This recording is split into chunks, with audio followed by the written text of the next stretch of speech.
नमस्ते, hello everyone, कैसे हैं आप सब लोग। Welcome to my YouTube channel Sakshi's वे।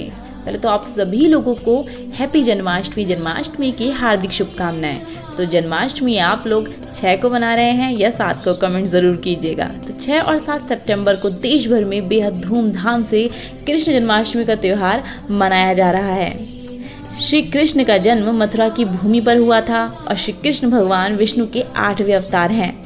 धरती पर उनके जन्म का मकसद अधर्म और अन्याय को खत्म करना था, धर्म और न्याय को स्थापित करना था। श्री कृष्ण का पूरा बचपन उनकी अद्भुत लीलाओं से भरा पड़ा है, जो बहुत ही मनमोहक है। भगवान कृष्ण के कुल 108 नाम हैं, जिनमें से कुछ मैं बताऊंगी, जैसे बाल गोपाल, कान्हा, कृष्णा, मोहन, केशव, श्याम, वासुदेव, कृष्ण, श्री कृष्ण देवकी आदि। तो कृष्ण जन्माष्टमी में उनकी बाल लीलाओं का रूप अधिक देखने को मिलता है। श्री कृष्ण के रूप में उन्होंने न केवल कंस जैसे अत्याचारी राजा का वध किया, बल्कि महाभारत के युद्ध में अर्जुन को गीता का उपदेश देकर कर्म का सिद्धांत भी बताया। तो चलो हम बात करेंगे कि जन्माष्टमी की कहानी क्या है। भगवान श्री कृष्ण ने पृथ्वी पर देव की माँ और वासुदेव के 8वें पुत्र के रूप में जन्म लिया।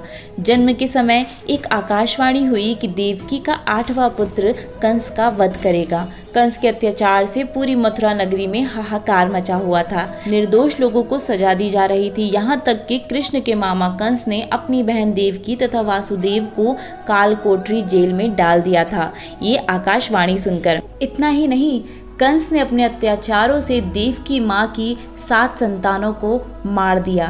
तब देव की माँ के गर्भ से भगवान कृष्ण ने 8वें पुत्र के रूप में जन्म लिया। कृष्ण के जन्म के समय आकाश में घनघोर वर्षा होने लगी, चारों तरफ घना अंधेरा हो गया और उनका जन्म भाद्रपद मास की अष्टमी तिथि को रोहिणी नक्षत्र में हुआ। श्री कृष्ण के अवतरित होते ही कारागार की बेड़ियां खुल गई और पहरेदार सो गए। फिर वासुदेव सर पर टोकरी में श्री कृष्ण को रखते हैं और यमुना की उफनती नदी को पार कर अपने मित्र नंदगोप के यहाँ पहुँचते हैं और श्री कृष्ण को यशोदा माँ के पास सुला देते हैं और उनकी कन्या को ले आते हैं। इस तरह देवकी के पुत्र कृष्ण भगवान का यशोदा माँ ने पालन पोषण किया। इसलिए कहा जाता है कि भगवान कृष्ण की 2 माताएं थीं, देवकी माँ और यशोदा माँ। बचपन से ही कृष्ण भगवान ने कंस के द्वारा भेजे गए दुष्टों का संहार किया था और अंत में एक दिन कंस का वध कर दिया और प्रजा को उनके अत्याचारों से मुक्ति दिलाई थी। और इस पर धर्म की विजय हुई और अधर्म की हार। इसी तरह शुरू होती है जन्माष्टमी। अब आपको तो पता ही है कि कृष्ण जी अपनी बाल लीलाओं के लिए कितने प्रसिद्ध हैं। तो एक बाल लीला की बात करते हैं, जिससे एक उत्सव भी मनाते हैं। कृष्ण जी बचपन में बहुत नटखट थे और वो अपने सखाओं के साथ मिलकर पूरे गांव का दही और माखन चोरी करके खा जाते थे। तब महिलाओं ने माखन की मटकी को बचाने के लिए ऊंचाई पर लटकाना शुरू करा, जिससे कृष्ण जी का हाथ वहां ना पहुंचे। लेकिन कृष्ण जी बहुत समझदार थे, वो अपने दोस्तों के साथ मिलकर पिरामिड बनाते हैं और मक्खन चुरा लेते हैं।